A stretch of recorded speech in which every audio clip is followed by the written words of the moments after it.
Hayward, but brought in Kyrie Irving from the Cleveland Cavaliers, and he spoke with our David Aldridge. Mr. Irving. What's going on? Just another day in the amazing life of you. Yeah, I guess you could say that. Hey, when you got to Duke, it was a new team, a whole bunch of new guys. You had to get up to speed quickly. Any similarities with this group, even though they're pros and I get all that, but it's still a bunch of new guys. It's new. It's new energies you got to get used to, new individuals, new system, organization that has echoed greatness over a countless amount of years, and here I am just being a part of that, and I got to figure it out, and that's the exciting part, is the challenges that we're about to face and the flow of going through an NBA season, of being with guys that you haven't necessarily been with for every single day for the last few years, so it's exciting. What felt stale about Cleveland and what feels fresh about Boston? You said stale? Stale. I wouldn't say it was stale. I mean, we're winning, so that's always the goal at hand, is to win at a very high level, and in that you have to figure out what you really want and what makes sense to you and what feels good. And I was very fortunate that the great organization of Boston traded for me. Turned out to be a hell of a blockbuster trade. It took a few pieces, but that right there is that appreciation is eternal, for them taking a chance on a 25-year-old evolving man that comes from a championship culture. I've played with the best, I've competed with the best, and I've beaten the best. So I understand a lot of the rigors of being in an NBA season, being on a high-profile team, and I feel like I brought all that experience here. And when you think about all the things that I learned from that situation and being there, I now carry some of those things onto a new situation that I'm here right now in Boston. Is it fair to say that you felt like you would never reach your full potential as a player, leader, and all of it if you had stayed?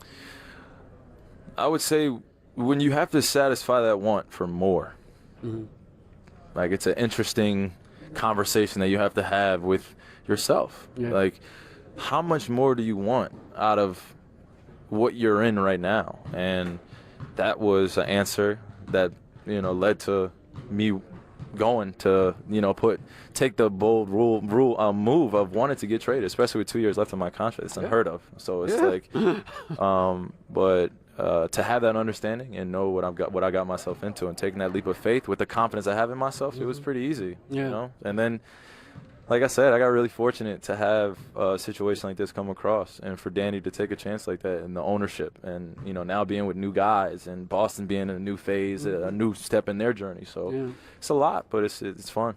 So what you talk all the time, and I know LeBron has talked about all the time, is you have to not skip any steps when you're building a championship team. So what will you bring to this group and this organization from those experiences of not skipping steps?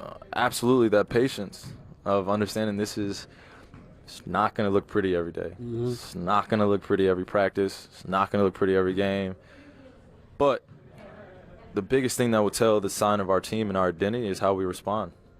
It's like we can go through it, and some things will look like they're not supposed to, or some people will react in a certain way that you're not used to, and that comes with being human.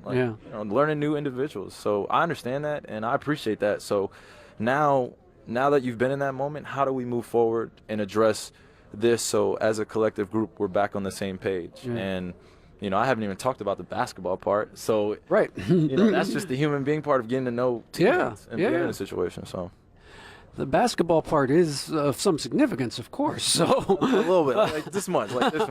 But on the other hand, since you're young in terms of age, but you're a veteran in terms of basketball, and Gordon the same way, can you kind of short circuit that process that normally would take longer because you've been in the league for a while? Never. Yeah, you know that. Never can you shortcut it, ever. Because if you do, then it's almost comparative to going down a highway at 200 miles per hour. You end up missing, a great man told me that, you end up missing some of the things that are important that you can't see because you're going so fast. And you don't want to get into that being a habit, to where instead of addressing it and necessarily getting out the car and smelling the flowers. You keep zooming past it. Like, Yeah, no, you gotta take it slow and steady. And then when it's time to elevate that, then everyone knows what that turn is like, because there's going to be a time where we got to get serious and, okay, this is the time, okay, because it's all planned out. It's all planned out. Once you go through those 82 games, you get to the playoffs, you know exactly the identity you should be at a certain point. But now you got to figure out with a different group of individuals. On the basketball court, what do you anticipate will be the biggest challenges your team faces? The level of play that we have to play at in order to be a great team in this league, not just a team that goes through the regular season just to get through. It'll be the biggest challenge for us is understanding how much of a difference it is between a good and a great team. So that'll be the interesting part, and the most challenging part is, we have certain guys that have been through the Eastern Conference Finals, been to the playoffs, and then we also have a few guys that are just coming in, and now we have to make up that ground in a short period of time. So that's the biggest challenge, but also they also have to understand that it's going to be a process. Yeah. Do you think people on the outside will ever understand why you did what you did this summer? What do you mean? Why you asked for a trade? Wait, what do you mean, like to understand? Understand why. Because if from the outside you would go, why would he do that? It's a great situation. He's winning championships. He's in the finals 3 years in a row. Oh, yeah. Wait, like, what are you asking? I'm saying, do you think people will ever understand that? Who aren't you and who aren't on the inside of that decision that you had to make? I mean, yeah, honestly, I don't even care. And I say that not because I understand the effect that it had on people's feelings, but it's just that because I feel like because it was at a time where no one expected it. Yeah. It was right. That's when it came at a big surprise, and then everyone wanted answers. And at the end of the day, it's like you can say as much as you want to make sense of it in terms of what you did in order for what you deem best for yourself, and whether they understand it or not is on them. Yeah. And I'm not here to answer all those questions, because it's literally coming from a place that has almost zilch to do with two hoops and a basketball. I see it as just basketball. Yeah. Then you add business into it, and then you add the personal relationships into it, and then that's when everyone has more and more questions. And I felt like that's where it went. Yeah. And I never had anything to say until it's true. until I went on First Take, until now I'm talking to you today. Yeah. Like you can ask as many times as you want, frame it as much as you want. My focus will never be there, in that place in terms of trying to fixate on making someone feel better or having someone understand it. I can't. It's impossible. Right. It's impossible. Well, look, my friend, I wish you the best of luck this year. It's a great situation and great potential with this group and with yourself. Appreciate it. All Thank right. you, man. It's good to see you here, man. You too. Hey, Thank come you. on. I got to be here for the big boys now. Thanks for your time. I appreciate you, man. All right. Thank you, man. All right. Appreciate you. All right, DA, thank you very much. Sometimes I forget how relatively young Kyrie Irving is. He's so poised, so well-spoken, so introspective as well. He's really thought about stuff. Just in terms of basketball, your old club with Kyrie Irving looks like what to you? Very good offensively. I mean, I like what they're doing. I think Hayward's going to bring another aspect to the offensive game, get some baskets on his own. Tatum, I like him. I think he's a nice young rookie. He's going to play.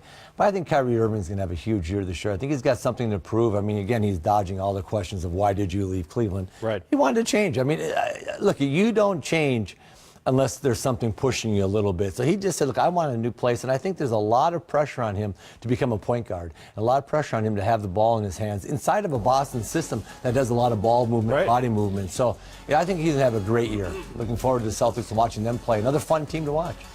Yeah, I agree with you. I think he's going to have a great year, too. I mean, he's an exceptional talent. He's an exceptional player. But I think what you heard in the interview is that he also learned how to win.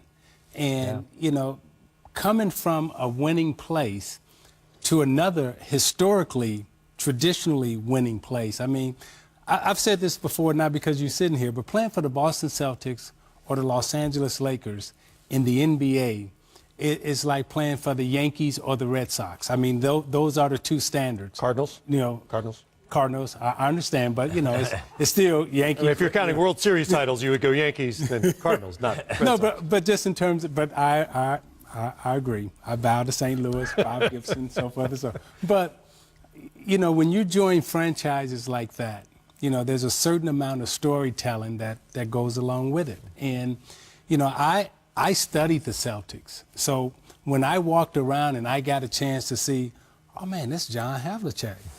Oh, that's Bob Cousy. Oh, you get to talk to those guys? They're at your practices. They're around your building. Like, so the education, storytelling that he'll be able to learn from, but also be able to impart to his teammates from what he shared with in Cleveland.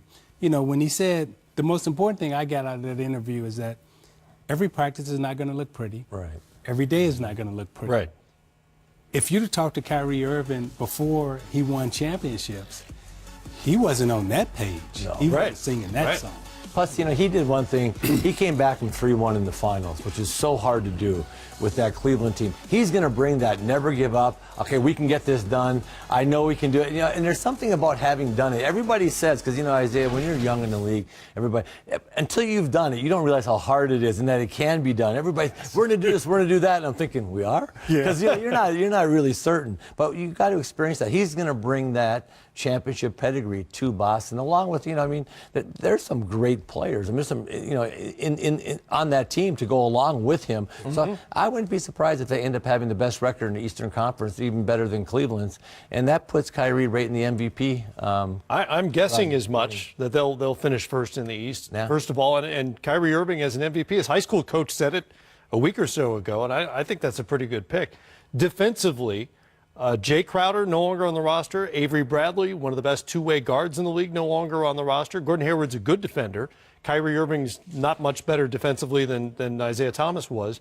Where have they landed on that end of the floor? So defense wins championships. We always talk about how what we pretty the hear. offense is. Yeah, but at the end of the day, Golden State was probably one of the best defensive teams Yes, they in the were, league, with the right? Defensive Player of the Year. Yeah, and so when I look at Boston right now, they were a team last year, the last couple of years, their identity was a defensive identity, even though they had Isaiah Thomas as a great scorer.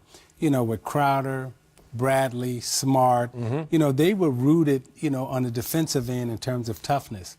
I see right now that they've lost their identity in terms of a defensive team. And I don't know what type of team or identity they're going to have. But if they're trying to build it strictly around offense, they're going to have a problem. Because I look at Boston right now, they're a very pretty team.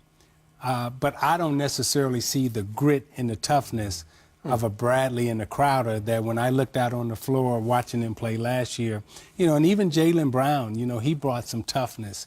I don't see I'm looking for where's that toughness, where's that grit going to come from? You know, Zeke, they're going to have to change up a little bit because last year you had Crowder, Bradley, Smart. Now you only have Smart left. That was, I got you. And I'm not switching. No, I want to switch. No, I'm not switching. I got you. Right. And it's personal. And they like that. They're going to have to switch it. I think they're going to have to be more like Golden State. Switch a lot of things. Switch 1 through 4, maybe 1 through 5. Al Horford can still get down in the stance and move his feet a little bit. They're just not going to have those pit bulls that they say, okay, sick him. You know, you've got this guy and I got him. But you always like to have a couple of those guys on your team. Hopefully Jaylen Brown can with Marcus Smart, because you do need some guys at the end of the games and in the fourth quarter that you can say, hey, go guard that guy. And he's like, okay, I got him. I thought Jay Crowder was great at that. I thought he stepped up. I thought Avery Bradley was fantastic. Yeah. Like they try to get him to switch. You see Avery arguing with people. No.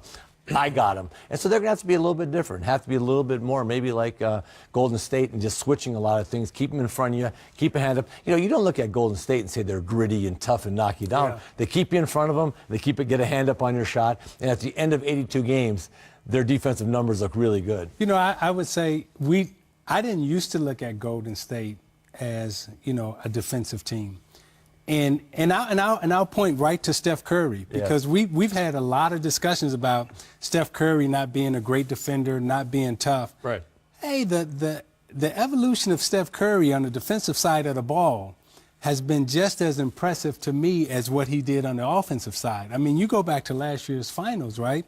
Not only was he defending, But some games, he was the second leading rebounder. So when you talk about toughness, going to the basket, I don't look at Steph Curry anymore as just the pretty three-point shooter. I've also put him in the category right now with the Klay Thompson and even Durant. I mean, those three guys stepped up defensively, and they were tough to get shots off on, and they rebounded the basketball. So I'm not looking at Golden State anymore as the pretty team. I'm looking at them as, they got some toughness now. Yep. Got to go to break. Celtics won 53 last year. You think on balance that goes up? 55, 56 would be plenty to. I don't think Cleveland's going to give you a full 82-game effort out there. They're going to take a little time off, so they'll win about 51, 52. I think Boston wins the East. I'm just going to go back with Cleveland. I think LeBron's got a lot to prove. I think D-Rose got a lot to prove, Yeah. and I'm going to say they're going to win games, especially if Dwayne Wade joins them. Oh, yeah. Wayne Wade, that guy. There he is. in fact. Speaking, man, Well, and he is, look at now, Isaiah Thomas call it. barring an unforeseen waiver claim, free to go wherever he likes. We'll get into that when we come back. No one's claiming that much money, Matt.